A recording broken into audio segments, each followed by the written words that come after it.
And I'm going to clarify one thing about that, that outcomes, although they can be created in courses, you shouldn't create those in courses for the program and institutional assessment collection. I'll explain why. It's important to understand the foundations of the assessment architecture. Now, the structure of Canvas Learning Management System is in a hierarchy. The facing layer in which faculty interact with is at the course level. In this course level, faculty interact with students by sharing documents, scheduling instructional sequences, creating assignments, placing scores in grade books, and many other aspects associated with teaching their course. This is the level where student achievement for outcomes are collected, but it is not the layer where the outcomes should be created. The layers above in the hierarchy are accessible through the administrative access. So the next level above that would be the program level. And this connects all the courses that are underneath the purview of that particular program. Above that level is the college level. So if there are outcomes that need to be collected and addressed from multiple programs across the college, but not outside the college, then that would be where the outcomes would be created. And then the institutional level above that connects all of the colleges, all of the courses, and any unit that is broadly administered across the institution. Understanding the hierarchy is essential for effectively implementing the assessment module for automatically collecting data. Let's talk about this just a little bit more. An understanding of the hierarchy is fundamental in outcomes assessment in Canvas. The level in which the outcome is created is where the achievement score then is retrieved. I'll show you a little bit now. If an outcome is to be assessed in any course in a program, but not in courses outside of a program, then it's best to create the outcome at the program level, and then this outcome is brought into the courses to score student achievement. Now, beyond the program level, if a college has common outcomes across multiple programs in their college, then you want the data collected at the college level. These outcomes should be created at that college level to be made available for use in courses that are all within that college. And extending this construct more broadly, if the outcomes are to be assessed in courses across the entire institution and the data is to be collected across the institution, then the outcome should be created at the institution level so that they're available to all courses.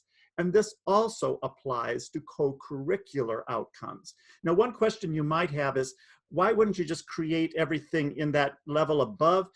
When they're all in that institution level, everyone has access to it. So it's sort of nice to be able to keep them organized where they have access just to what they need. So let's move to the next slide. Since achievement data is an outcomes assessment process intended to be aggregated and analyzed beyond individual courses, this is what to think about. The highest level at which aggregation occurs is where the outcome should be created in the technology. So that is why it's important to have a well-designed assessment process before you start putting things into Canvas, so you can use Canvas to its fullest potential and in the way that it becomes most accessible to the right group of people, a right group of courses. So the process for creating outcomes in Canvas is the same at all 4 of those levels Fred just talked about. But in order to create outcomes in the program, college, or institutional level, someone has to have administrative access. So at Kansas State, RIT provides limited administrative access to specific levels for program or college assessment coordinators. The way that we do it is that they come to our office, we find out who the assessment coordinator is for each program, and that person is who gets access to these outcomes on the administrative level. Another important construct to understand is a difference in terminology used by Canvas as compared to the meaning understood by most assessment processes. And we're going to talk about that next. So when the term learning outcome is used, it's usually referring to an assessment process, and it usually means that it's a specific category of learning. So in assessment lingo, each time an outcome is assessed, that outcome is usually comprised of multiple criteria that provide indicators of achievement. These criteria are often seen as part of a scoring rubric or individual questions on an exam.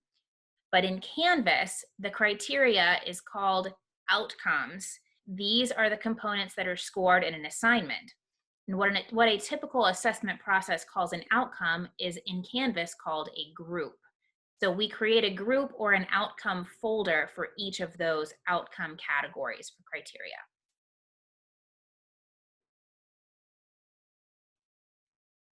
So what we most often call outcomes are groups in Canvas and are visualized by the folder that you see here. Inside of each folder are the accessible criteria that Canvas calls outcomes, and you'll notice that there's a numbering system that we use. So we number the folders in a basic way and then add to it with every level that we go through, with every outcome, or if we add more groups, 1.1.A could be a potential nomenclature.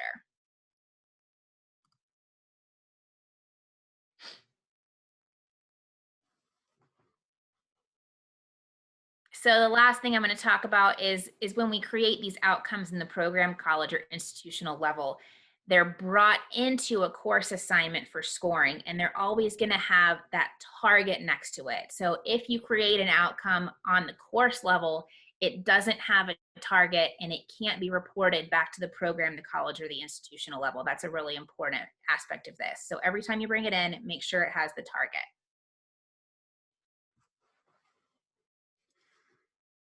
Now, within outcomes as they're created, each outcome designs levels of achievement. Now, these levels of achievement should be considered as categories of learning, not scores for an assignment. Now, without going into detail, I want to make certain you understand that Canvas provides a lot of flexibility when it comes to aligning these outcomes to scoring devices. Is things like removing points from scores, adjusting various different aspects so it can apply to the multiple ways that teachers use outcomes. Now, in summary about the assessment module, Canvas can help you organize outcomes by outcome group and by scoring criteria. It aligns accessible criteria with course assignments, which includes selected choice type of assessments by individual question or aligning with the whole quiz, or by criterion scored assessments such as using rubrics. Within Canvas, you can build common rubrics from multiple outcomes. There's great flexibility in how you use these scoring devices within grading.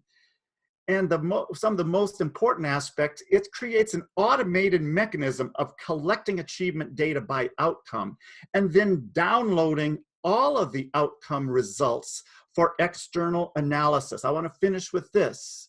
Canvas does not analyze the data. It collects the data. The analysis happens outside of Canvas. I'm going to pass this over to another presenter to share even more.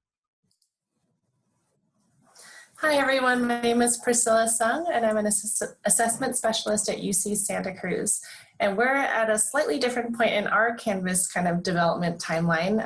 I'm very excited to say we kind of launched our largest scale Canvas assessment project. We're in the middle of it right now. So I'm here to share a little bit about what I've learned from that process, specifically regarding faculty buy-in. So kind of taking what Fred and Dorothy talked about, we're taking a step back and thinking about the sort of interpersonal pieces, which is that, okay, all of that sort of the implementation steps, fine, but how about the people who you're going to basically go into their Canvas courses? How do you talk to them about how this is going to happen and avoid sort of this problem of feeling like, you know, assessment is kind of coming in and touching your stuff? I just wanted to share a few lessons that we've learned along the way in this current project. So the first is this sort of question about even using Canvas at all. On our campus, not every faculty member used Canvas prior to this switch to remote instruction. So actually that was kind of very fortunate timing for us, really. I mean, kind of one of the unanticipated benefits of this pandemic and switching to remote instruction was that all of a sudden all the faculty have to be on Canvas now at our institution. So if this is something you've kind of bumped up against at your institution, we'd recommend kind of capitalizing on this moment, because if you can learn about Canvas and you can become, or at least develop some expertise in using it, you can also be a resource to the faculty that you're asking to do this assessment for you. So the first piece is that sort of Canvas buy-in, having them be on Canvas at all. And second, we found that involving faculty in the actual design of the assessment studies makes a big difference in terms of their buy-in. So then sort of given that there's all this unfamiliar stuff going on with switching to remote instruction, having them involved in this process kind of helps them feel like they own it, and it makes it less sort of foreign and from the top down kind of approach. So third, we really prioritize sort of informing all faculty about the process and really asking for their consent, because the way this is going to look is that these materials will just show up in their course one day at whatever time that you kind of designate with the faculty coordinator or whoever it is in charge of that group of faculty. We found it's really important to kind of really connect individually with each faculty member, because you're basically kind of visiting their course. You're showing up and you're doing stuff to their materials. So fourth, we find it really important, kind of related to that, to communicate before this transfer happens, to kind of give them a heads up, say, hey, this is the day it's going to show up. Here's what you might want to think about. And another piece that's really nice about Canvas is that you can import materials as unpublished modules.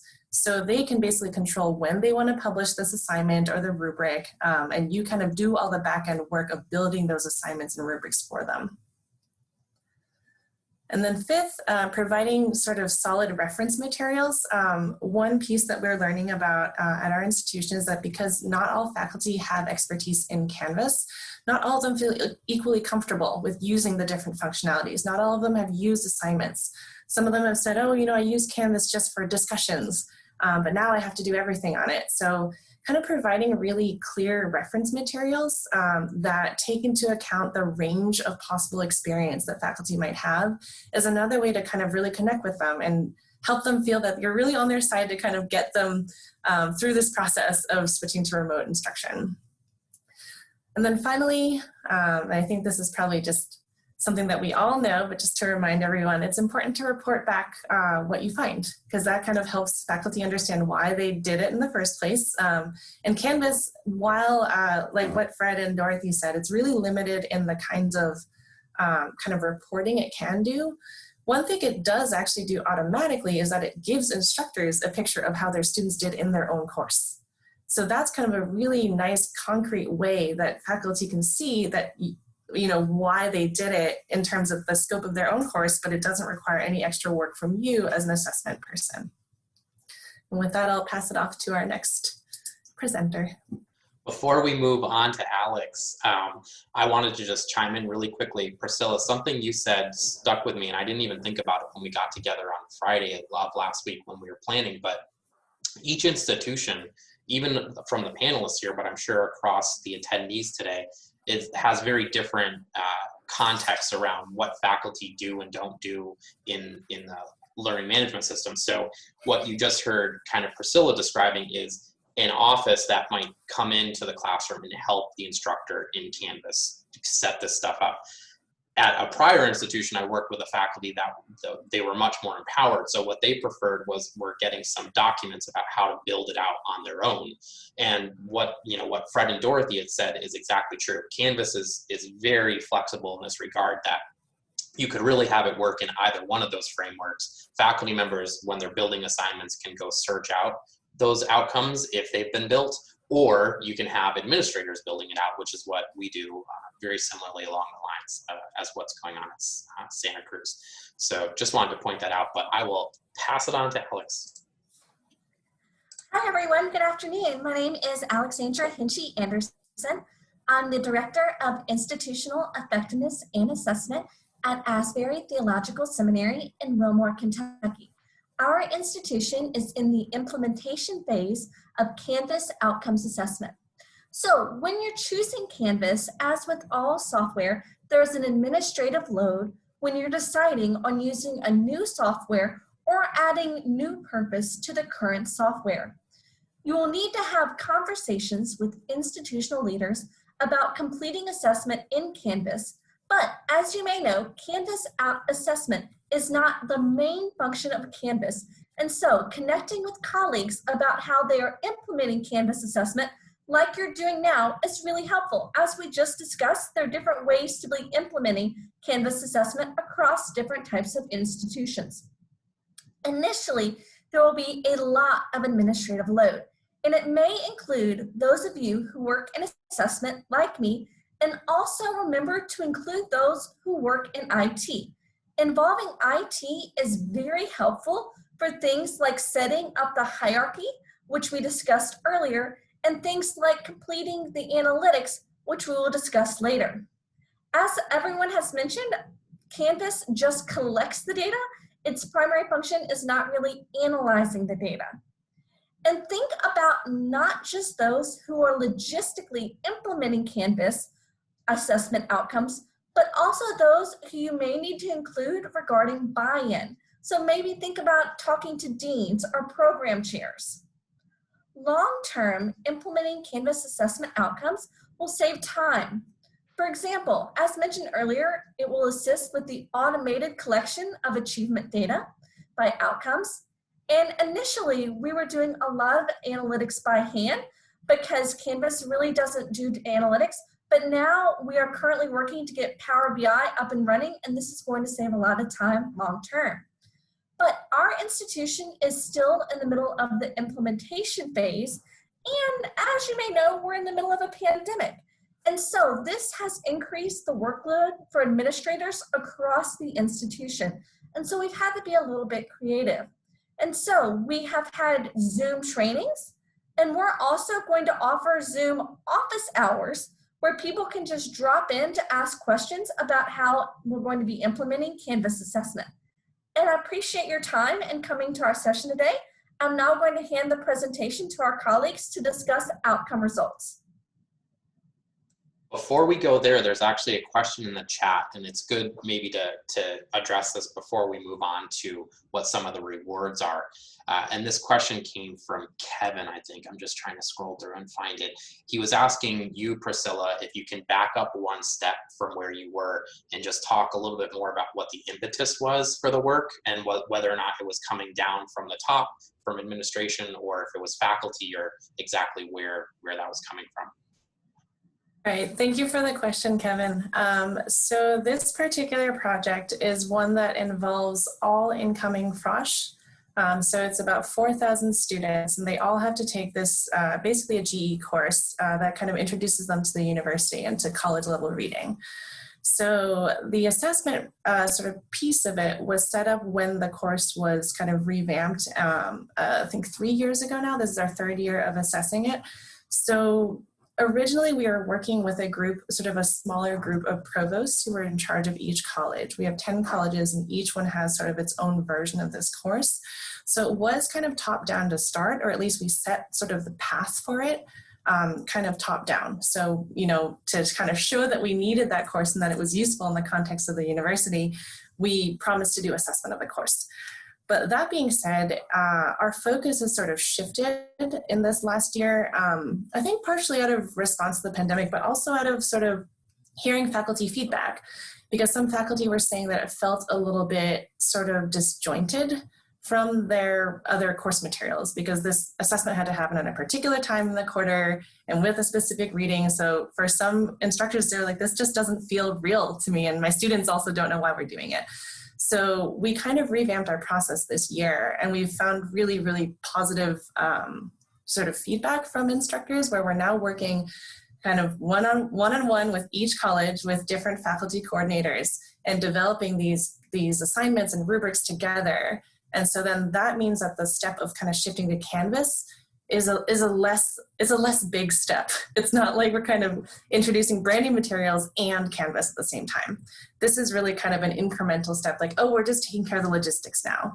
And by and large, I think something like 95% of the faculty have just said, oh, please just put it into my Canvas course. I don't even want to have to deal with importing, which is great because that makes it easier for them. You're kind of taking off their workload, plus they already know that the assessment is coming.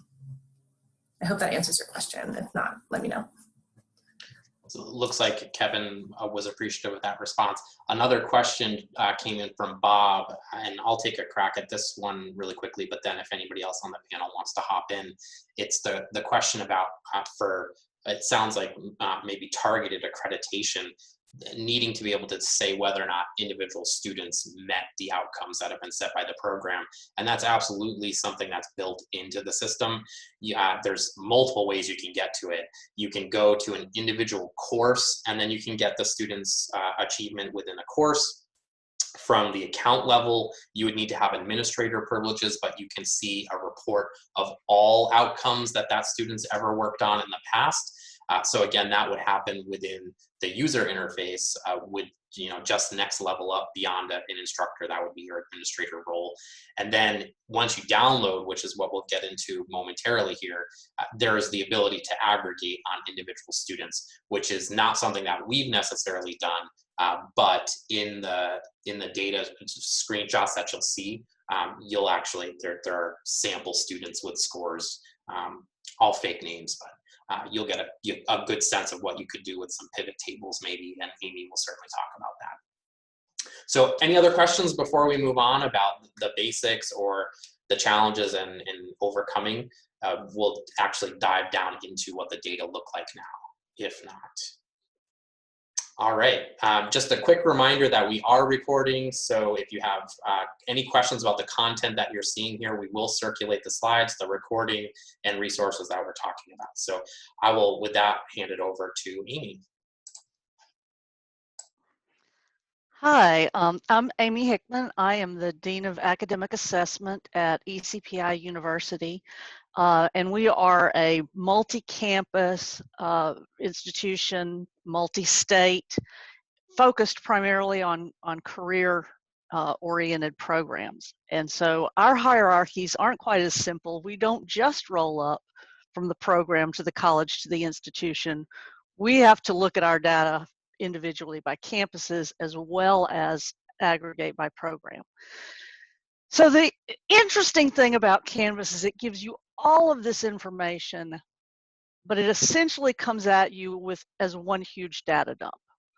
So you do, at the student level, you get the student's name, their ID, their student information system ID. The assessment has names, IDs, and then you will get those scores that the individual students score. Those are attached to the outcomes, course section, sub-account. However, again, as I've mentioned, this is where the Canvas flexibility is so great. We haven't actually put any of our outcomes at the sub-account level because we have multiple sub-accounts that need to pull all of this information together. So for instance, we have in Charleston, we have computer and information systems. In Virginia Beach, we have computer and information systems. Putting that information at the sub-account level would mean that we would not be able to pull all of that data together easily. So in our case, we do have all of our outcomes living at the university account level. So here is when you get an outcomes results report, you're looking at a spreadsheet. It lists the student name for each individual criterion for every assessment that student has been scored on for whatever term you are reporting on. So I am really feeling a little pained for Alex right now at the idea that they were doing manual reporting. We are still very early in our reporting phase. What we started off doing was simply just putting in outcomes. And with the very little bit of testing reporting we did, we learned something interesting that you'll see on the next slide, which is that if you aren't careful about how you identify your learning outcomes, you really are going to have to rely entirely on that numeric assessment ID and learning outcome ID in order to parse your data. As you see in the first example, we have written communication as our learning outcome name. But if you look at the left column, you can obviously see that this is a number of different assignments that have a learning outcome that is named the same. So fortunately, we very quickly moved to a system where we have unique identifiers for each of our learning outcomes that will tell us the course that that learning outcome is associated with. Again, if we had sub-accounts and the luxury of doing that, this might not be so important. If I were more of a data analyst who could rely entirely on those unique identifiers and feel confident at keeping up with those, maybe we wouldn't need to do that.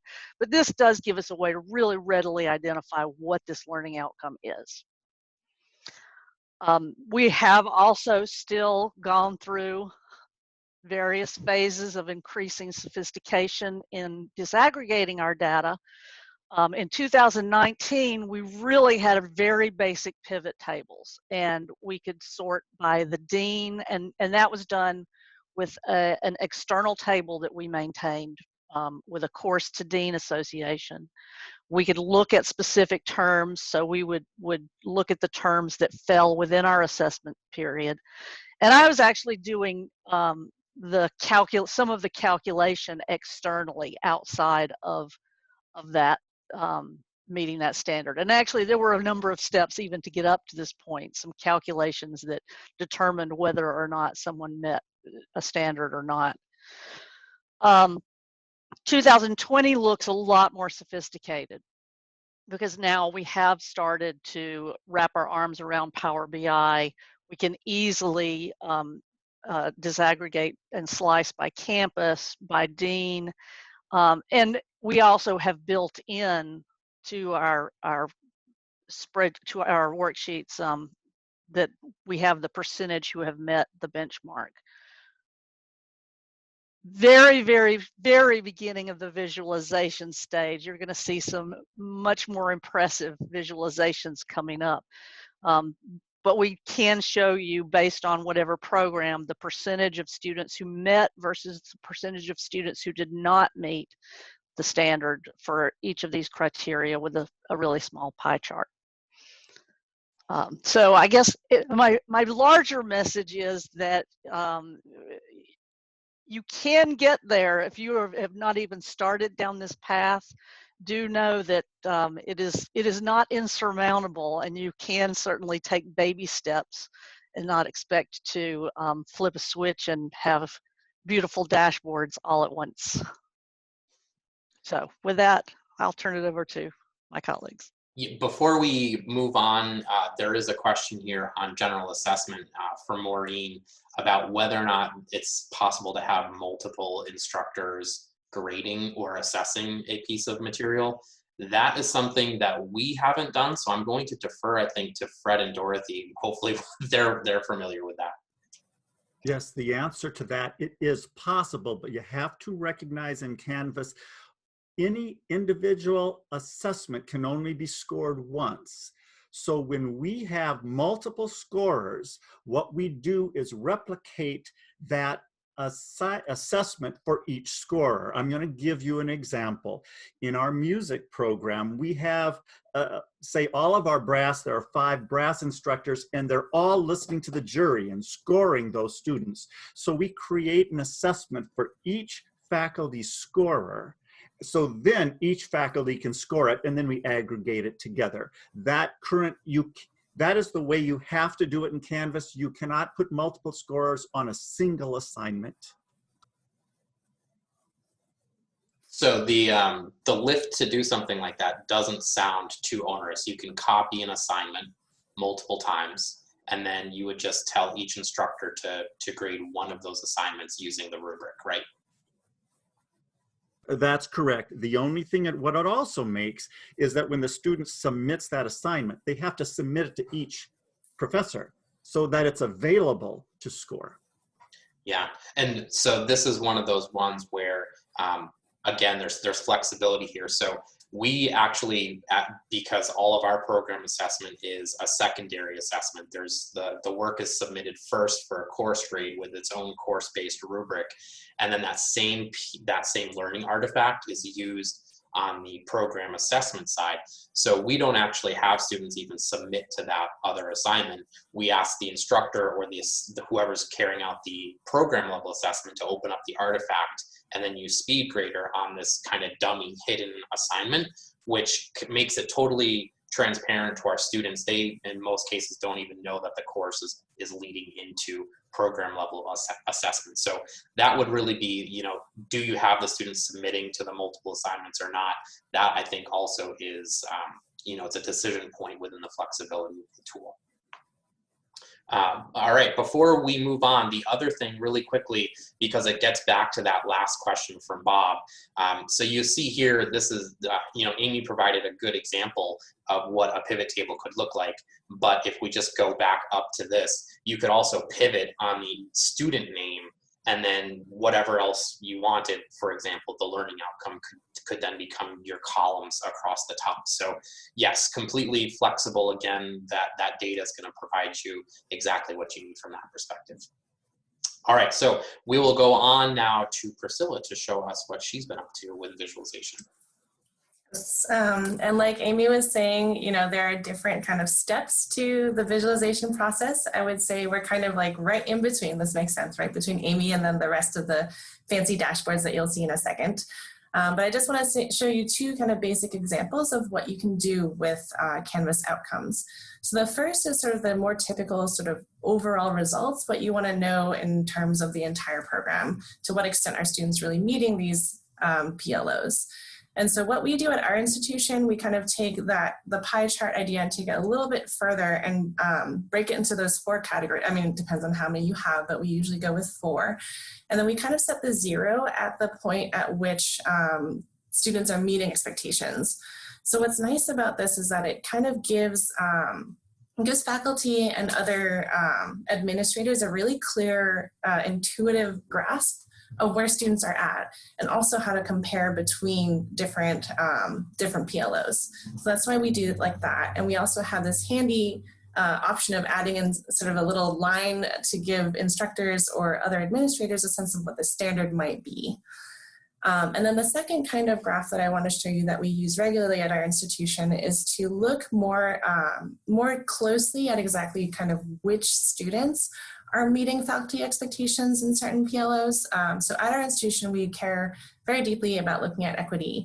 So here's an example of one of those graphs. So we look at sort of first generation students versus continuing generation students. And you'll see that, and this is actually the same data as what you see on the left. So you'll see that if you just looked at the graph on the left, it would look like in C, finding evidence, students are kind of doing okay, right? 88% of students are meeting faculty expectations. But if you disaggregate the results, you look at the graph on the right, you would see that first gen students, actually less than 75% of them are meeting faculty expectations in that area, but 100% of continuing generation students are. So this is an example of a moment where it's really, really important to look at those disaggregated results, because it's just not the same to say that overall everyone's doing okay, you know, if you're really missing a subgroup of students. And then one other thing I wanted to point out, and this is something that we haven't been able to figure out how to move forward in Canvas, and so, or not Canvas, it's more in the dashboards. So if any of my colleagues down the line have any thoughts on this, I would love to hear about it. But one of the things we always do is we conduct statistical analyses. So we conduct chi-squares usually, because we find that depending on the sample size, it can be really misleading to report what percentage of students are meeting or not meeting expectations. So kind of as an example in this graph, you can see that only A and C, only those differences are statistically significant. And it kind of makes sense, right? That's a pretty big gap in terms of numbers, like 73% versus 35%. But if you look at D, it's 59% versus 73%, which can feel like a lot, right? That's like 14% math on the fly. So it's 14% difference, which some people might be like, that's a really big deal. And, you know, we need to do something about it. But if you don't do the statistical analyses, then you can't really kind of conclude that. on a larger population level. So our institution is really interested in figuring out how to do this in dashboards, which we haven't really played with as much, but I would love to hear more about it down the line. Excellent. There is a question from Kevin, and that would bring us into statistics territory. I don't know if anybody on the panel wants to dive into this, but the question if we're counting all students, which that's at least how we do it at our institution, and I think Priscilla, it sounded like you do with all of your incoming freshmen as well. Only with that one course, that's a thing. And this example that I'm showing here is not with a course where it would be a full census. So that is exactly one of the challenges that we face as an institution, is kind of shifting between these different modes and figuring out how to communicate these results to our faculty and administrators. Yeah, yep. And we'll get into some of the dashboard examples momentarily, but it's absolutely, we have very small programs in some instances where comparing that to some of our core courses that enroll hundreds and hundreds of students every year, it's a very different proposition. But we're trying to service all program directors with the same dashboard, so it's certainly a challenge, and we haven't solved it. Was there another question? No. All right, so I had actually a question for you, Priscilla, and if anybody else has done the same, I think Fred and Dorothy, you're a little bit maybe farther along on this too. In order to get demographic information like this, how did you accomplish that? How did you merge the Canvas to something like First Gen? So our assessment unit is actually part of our larger IR unit. So I actually do that merging myself. So we pull the student data using student ID, and then we have the outcomes data from Canvas, which is really important to get that SIS ID because it's different from their Canvas ID. So we end up actually doing that merger. Yeah, and it's something I'm asking in my world. While I oversee kind of traditional IT, IR also reports to me. So same thing, we're within the same division, able to do that really easily through our data warehouse. But Fred, I think you're doing that at Kansas State as well. Is that something that your office does, or do you work with IT, or how does that happen? Well, at our university, we have an entire data warehouse that has all of the SIS data. So we are able to connect directly to the student information warehouse and connect it from another set of data, which is the warehouse of Canvas data. So we download all of the Canvas data on a daily basis into one set of data source, and then our SIS, and it's, as you mentioned, or student information, and then it's connected with the student information number, and that's how it can connect all of those demographics for being able to disaggregate. Yeah, without a mechanism like a data warehouse, you could certainly do this with VLOOKUPs. It would be a little bit more onerous, but you could get a raw data set of demographic information with that unique identifier, and then use the Canvas unique identifier that comes out with the outcomes report, and you could merge the data together like that. Again, a little bit more time intensive, but if you want to do the level of analysis that Priscilla has shown here, you absolutely could do that without too much investment. Any other thoughts or questions here before we move on? I see some back and forth chatter, which is good. Folks talking amongst themselves. But what is your data source? So I think we actually answered that. The outcomes result report, it sounds like is what's being used pretty much across the board. I will say we're a Canvas. What do they call it? Hosted data, I think, is the add-on service. And hosted data, it's another several $1,000s anyways per year to get direct access to your database.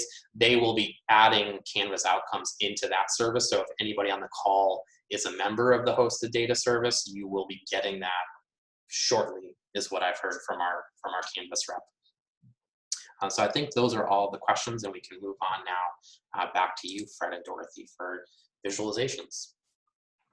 Yeah, let me tell you just a little bit about this table. As I mentioned before, we don't connect to the Canvas data sources you were just talking about, we bring the data out of Canvas, all the assessment data directly into our own warehouse, and we do that on a daily basis.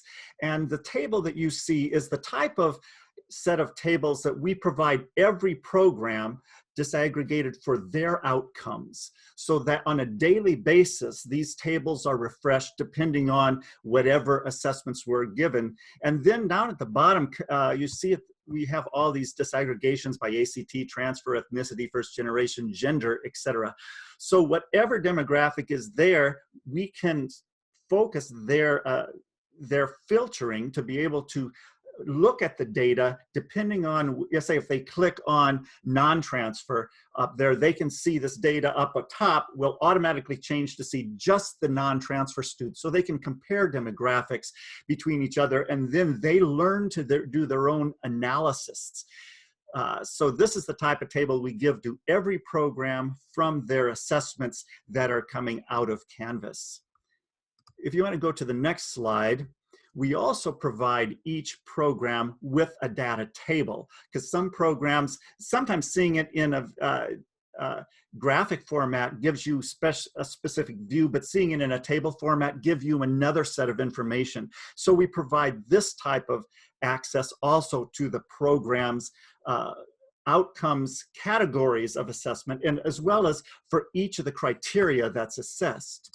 And if you want to go to the next page, then we also provide each program with more specific views. On the left side, you see both the graphs and the tables for each outcome and criteria that the programs can look to see which criteria the students are doing better at or are finding more of a challenge.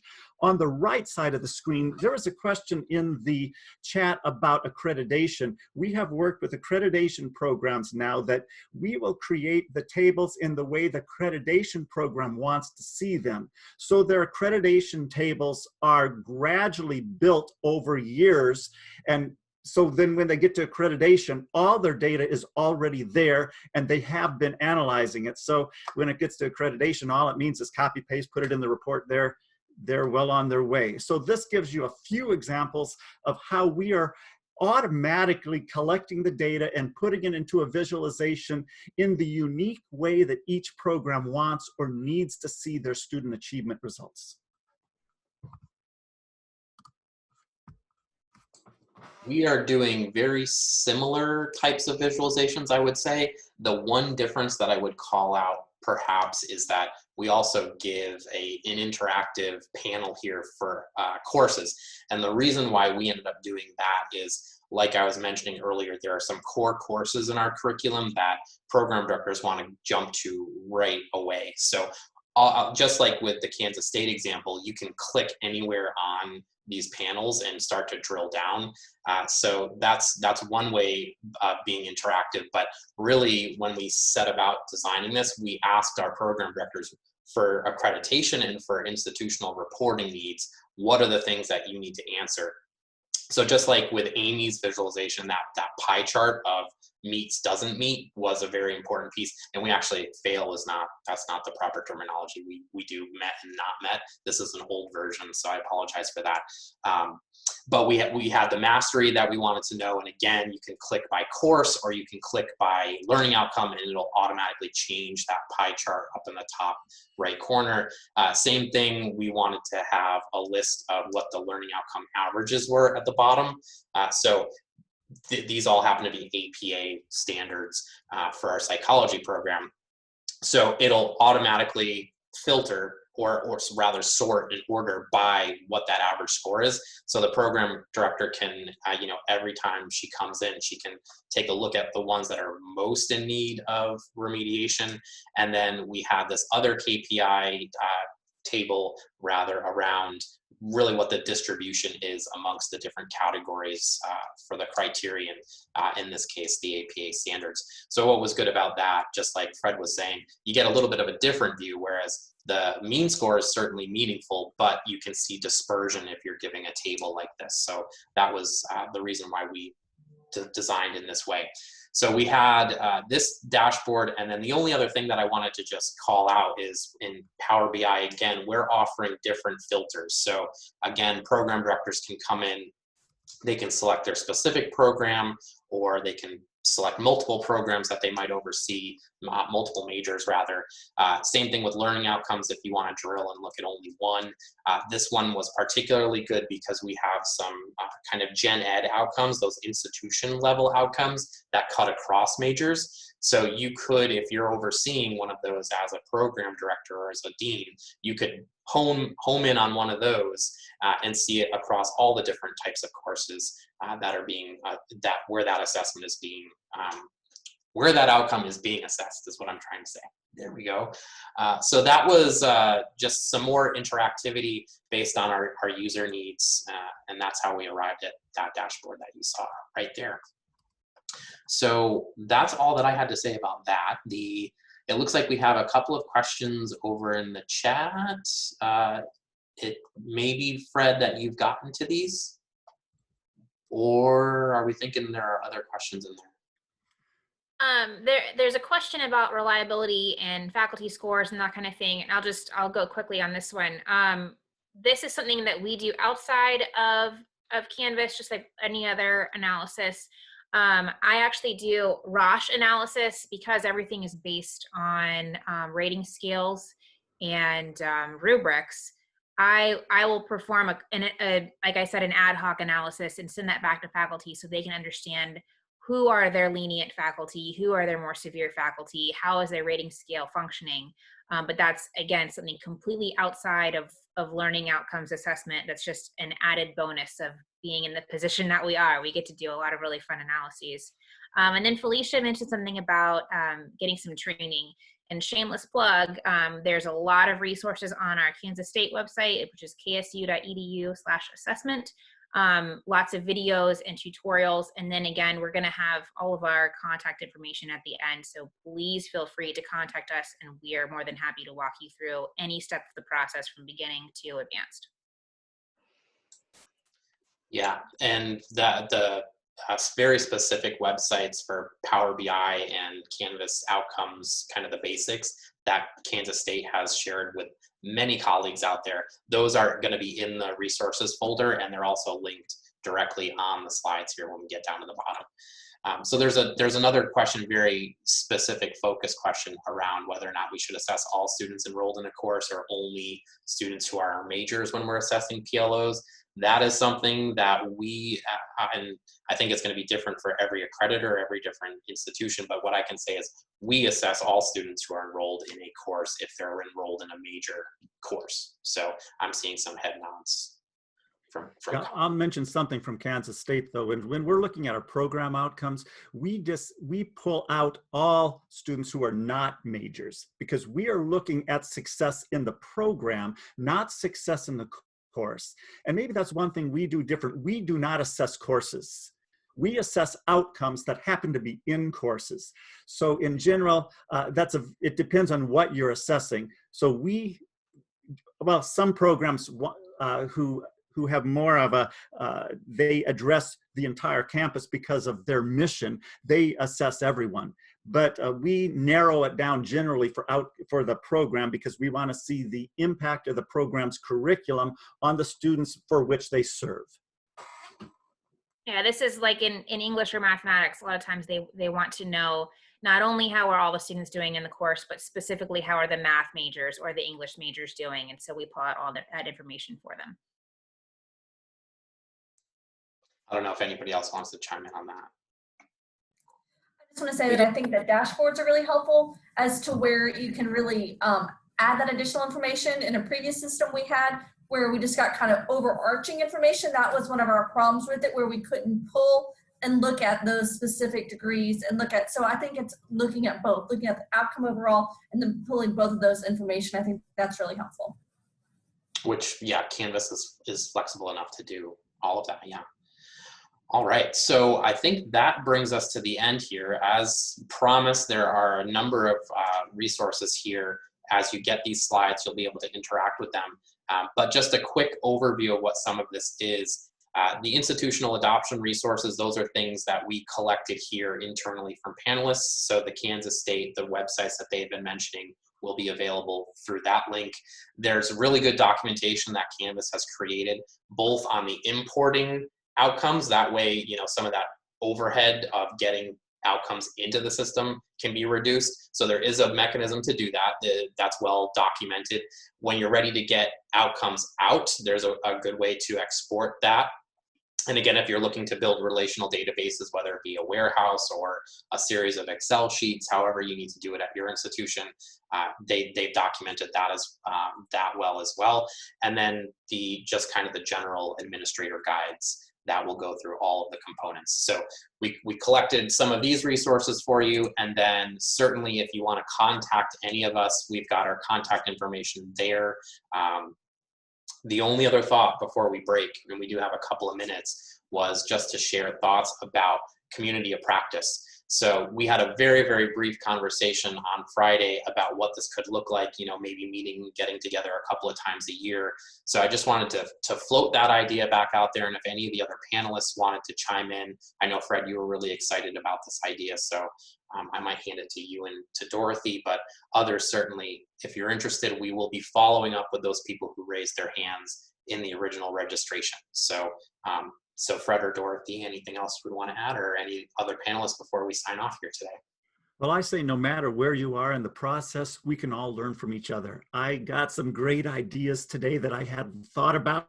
I know we're going to be fixing some of our things to include some of the ideas I shared today.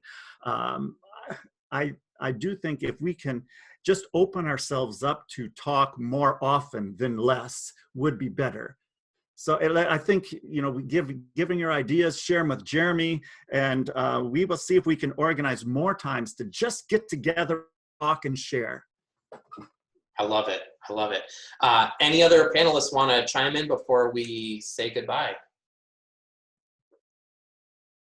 All right. Well, thank you everybody for joining. We had something around 110 people at the top of the hour. So really excited to see everybody join in, and we will be in touch. All right.